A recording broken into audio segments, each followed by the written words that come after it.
the Thunderguards MC. One of the most notorious outlaw motorcycle clubs in the world, from its roots in Wilmington, Delaware, to being in a very rare space of 1% clubs that have chapters in New York, California. These are two different worlds, different rules, different shot callers. Today we sit down with Low Key from the Thunderguards MC, and we learn about this legendary club, from its roots in the civil rights era to its relationship with the Pagans MC. Imagine a club that's been around so long. You have grandfathers, fathers, and sons all involved. Let's get into it.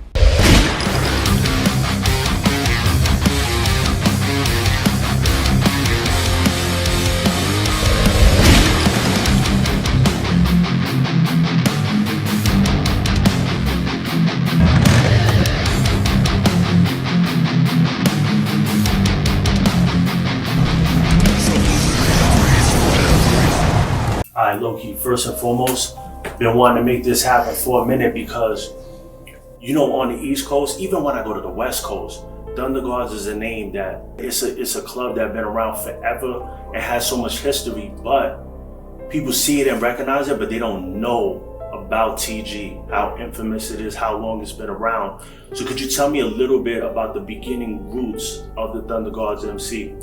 Well, I mean, ultimately, it started off with 7 brothers. All black initially. It was all black guys, 1965 in Wilmington, Delaware. Ultimately, it was just basically a bunch of brothers that wanted to ride together, you know what I mean? Back in that time, it was more close-knit. Everybody was like, knew somebody. It was more like family. So it was more of a club where it was generational, like, you feel me? Like, to this day, we have members whose fathers were members. And to me, I thought that was the dopest thing ever, because especially coming from like a minority ethnic group, you feel me? You really don't see too many groups stay together for so long. You feel what I'm saying? Or for somebody to be dedicated to something for so long. So to actually step in that room and then hear them just say like, yeah, this is my father. And it's like, damn, he's one of the original. And it's like, that's fire, because you basically chop it up with history. So, what was like the racial dynamics in Delaware at that time? Was there a lot of, like, because you said like that was the 60s, right? So was there a lot of segregation going on? Oh, I mean, it's America, so technically, you know, that's everywhere. But I mean, Wilmington is was minority area, mostly black, to my knowledge. You feel me? It was mostly black people down there. But we always have relationships, from my knowledge, once again, with Hispanics. You feel me? And other minority groups. You feel me? To this day, we have actually a Puerto Rico chapter. You know what I'm saying? So we have Asian brothers, we have Latin brothers. So it's beautiful to see it grow from just a group of black men to a diverse group. You know what I mean? It must be crazy to know that, like, if you want to, you can go to Puerto Rico. You got brothers over there. That's one of the qualities I think is best about this club, is where I socialize with a lot of other clubs. You feel me? 1% of clubs. And one thing I realized with my group and with my brothers is, I can come from the East Coast all the way to California, and I can meet brothers in each section of this country. And there ain't too many clubs that could do that. You know, it might have some where you might go, oh, head, you gotta skip a couple states, then you're like, I found some more brothers, but to literally go straight through, it's basically untouched. And when I spent time on the West, I met with some of the TG brothers at a video shoot I was doing. And I thought about it. There's not that many clubs that I could say they're like heavy in New York, in LA too, you know, on the West Coast. Like, that's a big deal to be on both sides. Super duper big deal. Like, I mean, like I was saying earlier, the fact that you could travel from coast to coast, and then not to mention the relationships. You know what I mean? Like out here it's a 16 relationship, but on the West, you know, it's an 81 relationship. So it varies, and it's the fact that it's not even about what you're wearing, it's just basically the character of that cut, the characteristics of that color and colors. And what's the dynamic between y'all and 16? Because I know you're like brothered up. So how does that dynamic between the two clubs? I would say we're very close with them. We're very close in certain areas. You know, mostly the northern East Coast is what I'm more familiar with, because I know a lot of guys that's 16 over there. And it's basically the history intertwines. You know, at some point, you know, when it comes to history of our clubs, you know what I mean? And you have the folklores, or basically just random stories of how things started or how things begin, you know, but it's always, if you wasn't there, you would never actually know. It's like their story, and then what really happened. So, because a lot of people will have this idea that, like, if you're in a Black Diamond club, you completely are separated from the white set, but you guys are like involved with all levels of the game. So, you know what I mean? Like, you having that relationship with 16 and being able to function with them, a lot of people would think, oh, they're racist, or this side doesn't mess with them because of that, but you guys kind of like broke that barrier and are able to function in different sets, you know? Well, one of the guys that brought me in here and other leaderships that was around them that I looked up to, they basically taught us, and the concept I use today is one's party with ones. It's like, it's kind of hard for you to be in your entity and you have all these support clubs, all these family members under your club, and you're soaking up just that. It's impossible because it basically puts your mindset in a box. You feel me? So if you do come across an opposition that is not from your box, you don't know, you ain't got nothing really to do, because it's like you have no knowledge of how to maneuver or how to operate with this person. You get what I'm trying to say? So my leadership basically gave me the concept where it was like, if he got a one on, as long as it initially comes with respect, rock out with it. You feel me? So no matter if you're white, black, purple, whatever, if they come with respect, you give them respect. Yeah. You know what I mean? And it's only because me personally, I don't want to seem like it's factual, but 16s was the only ones that actually open arms. You feel what I'm saying? And really actually walk with us and talk with us and chop it up. While other ones at the time wanted to have this facade where it's like they don't want to associate with us, or you're better than us. Yeah. You feel what I'm saying? It was like, in our reality, from how I was taught, that one is supposed to be universal. Yeah. You know what I mean? It's not because, oh, you're black, so this is your black one, and you're white, this is your white one, you're Hispanic, this is your Hispanic one. All ones, it's just different colors. Like, yeah. So it's kind of like, I feel like we open to everything. You feel me? We open to any and everything, but we won't be foolish with extending our hand. You know what I mean? Yeah, but we won't slap your hand away if you extend yours. You feel what I'm saying? It's a mutual respect there. If respect is there, because I feel like we rub shoulders with a lot of clubs. Yeah. Like, we rub shoulders with a lot of people, and it's mostly because we come with respect. Yeah. You feel me? We not pussy. We ain't no tough guys. We just come with respect. And I feel like that is, the balance is the respect. Some of these guys, they want to be tough guys, but some of these guys ain't tough enough. Yeah. You come right there in the middle of the stack. And I can attest to that, because I've been to areas where, like, you go to Amazura, it's 100 of y'all. It's this energy. But I've been to spots where it's 80 y'all, same energy. That is like unheard of, bro. Like, when you keep the same energy, whether you outnumber or it's just a couple of y'all, that means so much. That's mainly off of leadership. You know what I mean? As long as the leadership breed the next level or the next generation of leadership, it will continue. You feel me? One thing I could say about the Thunderguard Nation is we're very strong on knowledge. We're very strong on, you need to learn this. And not just TG knowledge, but biker knowledge. Everybody has this mentality where I'm an outlaw, so I have to do dumb stuff or ignorant stuff. But in our reality, a 1%er, to me, personally, and a couple guys around me, a lot of guys around me, feel like it's just being a man. Yeah. Feel me? It ain't about, oh, I'm doing this gangster shit, I'm gonna kill you, I'm gonna shoot you, I'm tough all the time. Most of the killers I know is funny guys. Yeah. You know what I'm saying? Quiet guys, humble guys.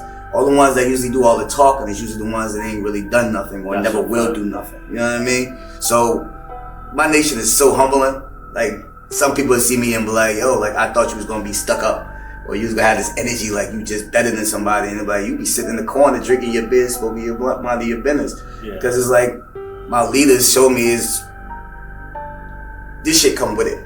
Yeah. You feel me? But if you ain't doing what you're supposed to do, it don't even matter, because you gonna miss all that. If you not riding your bike, you feel me, all the respect usually these young guys earn for, they not gonna get, because you not out here. Like, and let's be clear in this interview, it is December right now, it's 30 something, and you came on twos. Oh, most definitely. I'm a firm believer of practice what you preach. So I cannot come here, do an interview, and be in my colors like I just came off my bike and knowing damn well I had a nice warm ride over here. I mean, it still was warm. I got my heated gear on. Cheated a little bit, but in the same boat when I put out that video, Outlaw, I already had to come to terms like this is what you signing up for. Yeah. Besides the fact that me putting these colors on and saying this is what I signed up for, I knew when I put that video out, my face out there, feel me, and not everybody, but most of the people that view me as a standard. Yeah. You feel me? So I can't be here like pull my vest out my car and put it on. Yeah. That stuff pointed at me. Like, you feel what I'm saying? Yeah. And it really wasn't that much. It was like an hour and some change for us. So it really wasn't that bad. It ain't like I was going to Virginia or some shit. Yeah. But where did you grow up? Let's rewind a little and let's get into your journey. Where did you grow up? What got you into this outlaw lifestyle? Like, take me through the steps, the young low key. Sheesh. Well, before that, before Thunderguard, I wasn't even low key. I was just Shon. Before that, it was Taa Shon. I'm from like Newark, New Jersey, the South Ward Park. If you type it up, that's the, you got a couple homies from around the way. You know what I'm saying? So it's definitely a rough part. And growing up, I had both sides. Like, my grandfather sold weight, but my grandmother was a nurse for like 10, 15 years, 20 years. I think the longest she was there before she retired was like 40 years she was a nurse. You feel me? So I had both sides. I had like, the right way, and then I had the street way. You feel me? So I witnessed both of them. Growing up, my doors been kicked in so many times by police to the point where my grandfather said, forget getting locks, because they kept kicking them down. Put a metal door on the side door, and then we had to get like a 2x4 to wedge it between the stairs and the door. Wow. So if you wasn't home by the time that wood was on the door, forget about it. You sleeping outside. Wow. I wised up and opened up one of the windows, so if I came late, I just snuck through the back and climbed through the window. Yeah. Smart outlaw. Yeah, definitely. So you grew up in Newark, New Jersey, which is one of the roughest hoods in the world. Definitely. It's been top 10 for like the past 10, 15 years. Probably longer than that. I ain't really counting. But every time I checked in school, because high school was terrible, bro. Like, every year I was either losing friends or somebody at least knew. You feel me? I know guys that never had their first kid, never graduated high school, probably never got no, you feel me? Because we was grown ass men. Like, we was children, we were minors, but we was grown men at the time. Like, we was feeding ourselves, clothing ourselves, and basically keeping money in our own pocket. And the big homies at the time that was out on the street was obliged by letting us, because we gonna get this slap on the wrist. Mom come pick us up from juvie, and we right back at it again. So in the Bronx where I grew up, we all, like around 14, 15, we all started going to DFY, Division for Youth. Mm-hmm. So we going to Spofford, we getting locked up, we doing bids. I did 18 months. I did from 15 to 17. Did y'all have that period where everybody started going in, like for the juvie time? Oh, man, that happened before junior high. Yeah. That was elementary, because I know kids before they even hit high school. Like, that summer before high school, it murdered right on the block. Like, we didn't even touch high school. Like, every year in high school, I lost about like 5 to 10 people. Wow. Like, literally, like, and they were minors. At the time, we thinking we grown men, so we not really looking at it. It was like, shit, another one bit the dust, gonna ride, the cycle continues. But as you get older, like, yo, these niggas was murdering kids. Yeah. And these is kids murdering kids. So you don't, at the time, like I said, when you in the street, you a grown man. Yeah. Because if you got any consequences that come from that street, it's grown man consequences. They ain't gonna, you a child. Like, I know motherfuckers did a bid and was a teenager, and they got trials as a adult. Yeah. You know what I mean? They come back home until them niggas was grown. You feel what I'm saying? Gray hair and all that, totally different person. So that, I agree with you 100%. That was definitely the era. That was a solid 10 years of that. Yeah. Just prison, death, jail, death, juvie, death. Like, damn, come to think about it, like, that shit's definitely spooky. When you sit here, like, let it possibly, and that's the reason why most of us out here traumatized in the first place, bro. That's definitely why a lot of us traumatized out here. What made you get your first bike, and what was your first bike? Well, first thing first, I never owned a sports bike. Me neither. Never owned. I've been on a Harley my whole life. I had one bike that wasn't a Harley, but it was still low-key American made. It was Victory. Yeah. You feel what I'm saying? That's because I couldn't afford the Harley at the time. Yeah, that's the same thing. That's the move. But the business was bad. It had the white, the high ball. It had the white walls. You could either had the inks down here. The high ball was fire. I couldn't get that. I had to get the biggest. That was decent too. Like, the high ball was fire. The high ball was super, but the thing was, it kept glitching. Like, the bike could just cut off on me while I'm riding. I'm like, I don't know what that's about. probably the state of the rectifier, but do you feel like the victories are faster than the Harleys? Because my victory at the time, faster. yeah.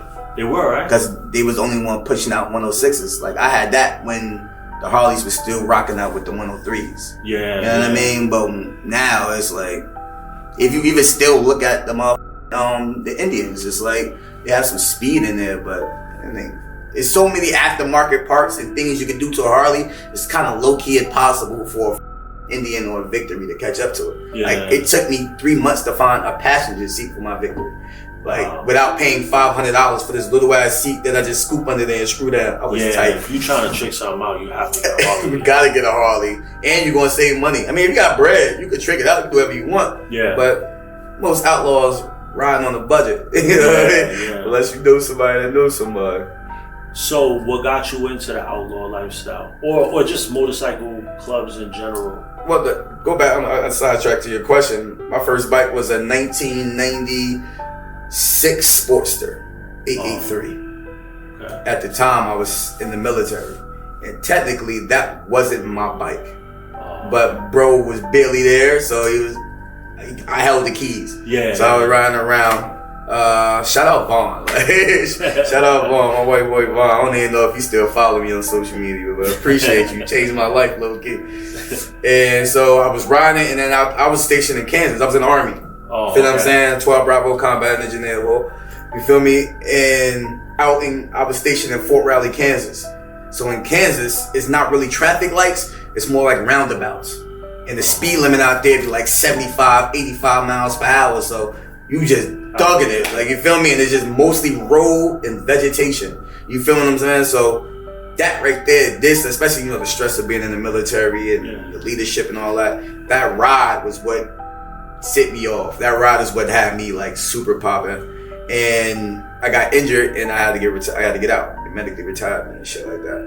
And in my mind, I was already stated in my head, because I went to the military for my son. For me, get my son a good upbringing or whatever the case may be. Yeah. But you took the real outlaw route too, because you went military where it started from. And that's the literally piggyback off that. I came here for the camaraderie. Yeah. You feel me? Because I didn't want to leave the Army. I was pushed out because it was like, bro, we can't really, no, we broke. You feel me? We can, but if you give up on this, you can't spin this block on this. And I'm like, that's something I can't really lose, especially if I hurt myself more, then I really have to rely on myself to take care of myself. Yeah. You feel me? So I had to really just take it on the chin, because in my mind, that was gonna be my career. Yeah. If I would have stayed in the military, I wouldn't be here talking to you today. I would have these colors on and nothing. So on my way coming out and basically getting out of the military, I was active duty. So I was staying out there, I was living out there. Like, once I actually transitioned out and got rid of my stuff, submitted all my paperwork and stuff like that, in my mind, I'm like, what can I do to replace this? Because this is about 4 years of my life that I've been doing this 365, like working out every morning. To this day, I still wake up at the same time, still work out every morning, you feel me? Because it's embedded in me. That's one thing, one of the greatest decisions I ever, besides becoming the Thunderguard and having my son, is joining the military. Yeah. It gave me the opportunity to see that I was in a box. That's one thing that I regret never doing, but I got a felony too young. I got it around like 18 going into 19, and then I tried to get in the Navy and they wouldn't allow me because I had a felony. Even came with me to court, everything. Told the judge, just don't give him a felony. Still gave it to me. Shit. Yeah, they should have just sent me off. And that's the funny thing you brought that up, because at the end of the day, before I went in, I had to go through so much shit. Like, I got tattoos, like both my arms. I got sleeves of tattoos on my chest, tattoos on my back, and had to write it all down. I had to do interviews, and on top of that, I had a case that was open. And the only reason why I think that case was pushed out is because I came there with my recruiter and my paperwork to go to basic training. Yeah. So I'm like, yo, look, I did some bullshit, you feel me? But I'm trying to transition. I want to be here for my son, and I don't want my son to view me as a criminal or a guy that's in prison or whatever the case may be. So I decided to go to the military, and the look on his face is because mind you, at this time, I'm tatted loose. I'm looking like a gangbanger from around the way, you know what I'm saying? And I come out with that. I knew he didn't expect me to say that. Yeah. He's like, you serious? I'm like, yeah, my recruiter's right here, and I have my paperwork. Here you go, my paper. And the deputy came through, got to grab the shit. Went up and gave it to the judge. Case dismissed. Good luck. Doing my shit. That right there changed my life too. Yeah. There's so many things that I feel like directed me to be where I am today. It's like, I'm grateful. Yeah. And I think that's why I'm so optimistic and why I'm so humble, because I'm like, man, I could have went the opposite way. Yeah. And shit could have went fucking gone. Like, so what got you into the lifestyle? The camaraderie.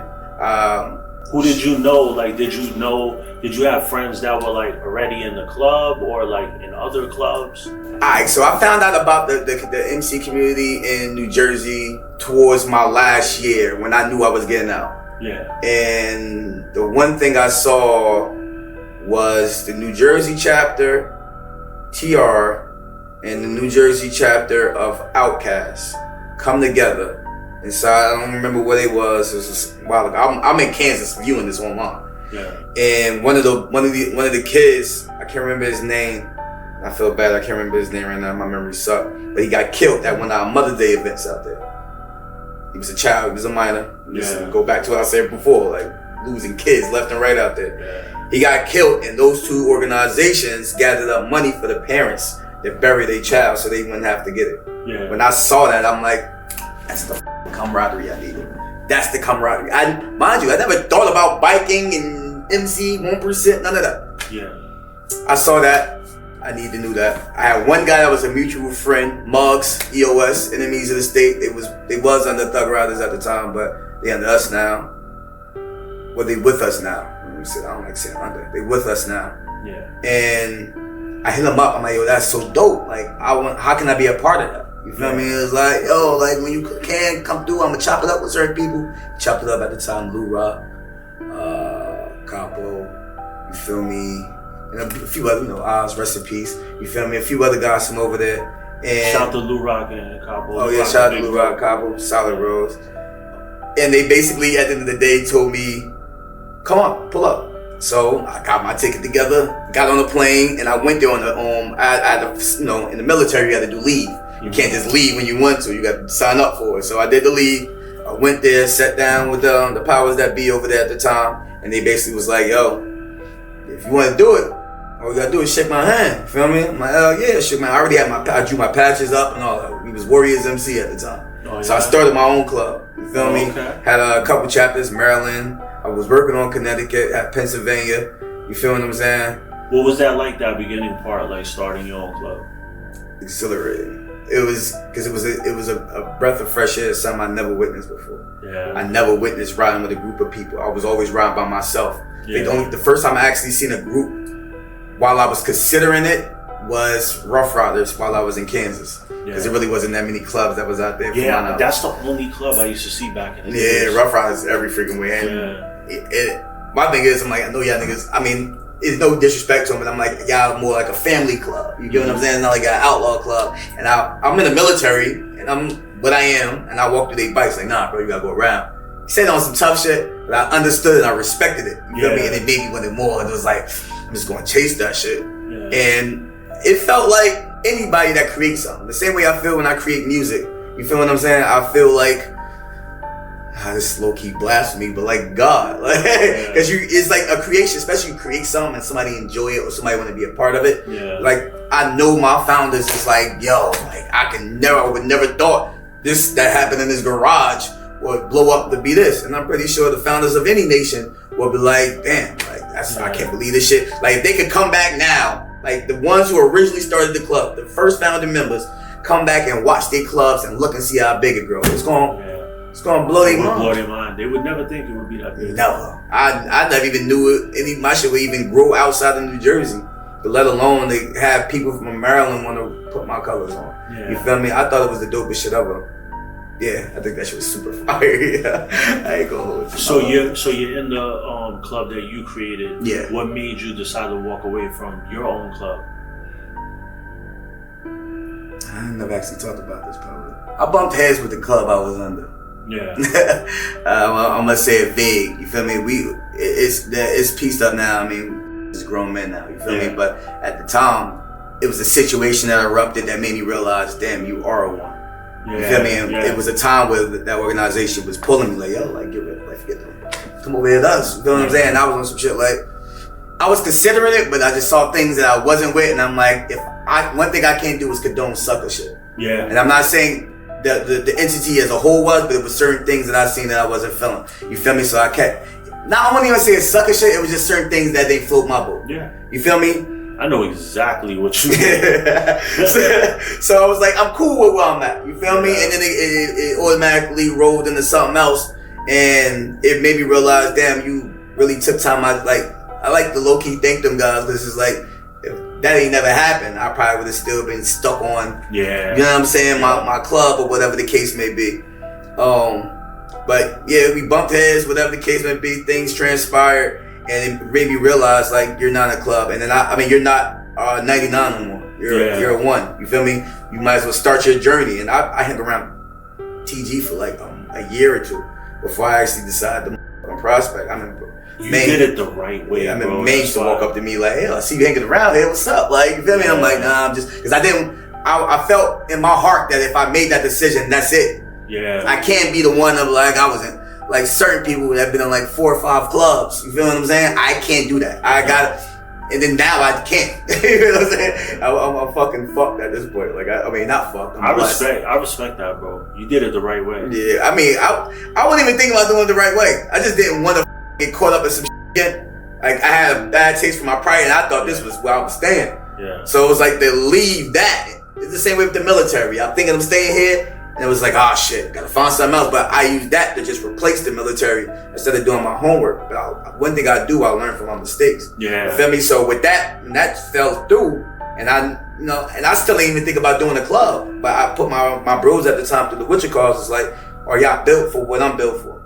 When I realized it wasn't, I shut the club down. That's a big conversation. Oh, super big. Because in reality, y'all following me. It ain't like, you feel me? Y'all decided that this is what I want to do, but y'all wasn't fully into it at the time as much as I was. Like, I was going to events sometimes alone. Like, you feel what I'm saying? I was usually with the 1%ers, and it would just be me. And only due to the fact I blend in is because my rags at the time was black and white too. Yeah. So I'm just sitting in there with these guys, and I'm with the same shit everybody else is there. And probably I'm with the shit that the ones ain't with. I'm probably with the shit that they ain't with. You feel what I'm saying? Yeah. So I gotta keep forgetting this up here. But ultimately it was definitely something that I had to talk to them about. And then when I realized, like, y'all not all in, like, I distanced myself. But one thing I could say that I did when I created that organization was, most of the guys that left my club is 1%ers now. Oh yeah? Feel what I'm saying? So I take pride in the fact that I actually, I don't really like talking like this, but I feel like I molded these brothers to be capable to do that. Like, it'd be certain There's nothing wrong with that. It is. It ain't, but it is, because I know I can't always expect myself out of others. So I know I might say certain things, and some people might view it a different way. You know what I mean? So I try to be, like, this is not my first time actually chopping it up in front of a camera, so I try to be politically correct when I speak. You know what I'm saying? I'm not sugarcoating shit. Yeah. But sometimes people don't want their shit out there, whatever the case may be, so I respect it. You feel me? Because I would want you to do the same thing for me. Yeah. So you hung around for like a year and a half. What was the point where you said, yeah, this is me right here, like, it's time to make the jump? I went to an event, I believe it's called Junkyard. And this is a place where it's nothing but cabins. And it's like this one big area, like a hangar, I guess. I barely can remember because it was so long ago. But where we had the party at. Like, every chapter had their cabin. So you got this chapter doing their thing, you got this chapter doing their thing, you got this chapter, you got fucking Jones getting cracked outside in the woodlands and all that shit. It was real, like, I'm looking at this real outlaw shit. Like, there's more things going on out there, but I'm keeping it PG-13. This is the stuff that I want to hear in interviews. Step your game up, man. She was PG, yo, it was real. Like, and I'm looking like a child because I'm amazed. Like, because it's like, you get an idea of what it is, but to actually be knee deep in it. And I'm walking around. Before I was a rapper, I was a photographer. So I walk around. I had the Canon 70D at the time. Big ass, goofy ass. That was a good camera, yeah. I still got it to this day. Most of my videos are shot with that motherfucker. Oh, okay. Run around, I'm getting pictures of everybody, and I walk in, I come across a bunch of older brothers. Like, top tier brothers, and they canes and all that, but got their colors on. And I'm like, brother, how long you been here for? Oh, it was about 12 years. How you feel about it? I love it. Can't wait for another 12. Wow. That's deep, bro. That shit set in my heart all day till we went to the party. Now, all the bros that I came with, they ragged up, so they going in, no paying, going right past. He stopped me. Hey, wait, arms up, pat me down. What's your name? Shon, because my club gave me my name. My chapter gave me my name at the time, Jersey. Patterson, New Jersey, rest in peace to the bunker. What's your name? Shon. You know, any other time it's Prospect. You know what I mean? It's Shon. Oh, all right, well, I tell you this, what? Next time I see, and I'm mad because I can't remember who the f this was, because I want to just look in his face and say, ha, I did it. He said, next time I see your ass, you better be in fucking colors. And from me having that conversation with that old guy, and me sitting there and talking to him, and he don't know me from a can of paint. He just, next time I see you, better have some fucking colors on. Matter of fact, go ahead. Ain't even finished patting me down. I had the joint on me. But I had the lumberjack on, so it's like I'm blending it. You feel what I'm saying? Oh, that was one of the great. That right there was just opened my eyes. Was like I belong here, and I knew I belonged for sure, and I knew it was where I wanted to be at, because when I got my shit, I cried. I cried. What was that journey like though? Prospecting for a diamond club, you know, with the history that TG has, you know. TG it's a concept of know your place, stay in your lane. Yeah. You feel what I'm saying? We ain't about that. You doing no dumb shit. We not about. One of the things I feel like a lot of bros stand on, as far as the nation period, is I'm not gonna have you do some shit I wouldn't do. In the next episode, we talk about Low-Key's journey through the 1% lifestyle. What was it like to be a member of the ThunderGuards MC, and what did he go through?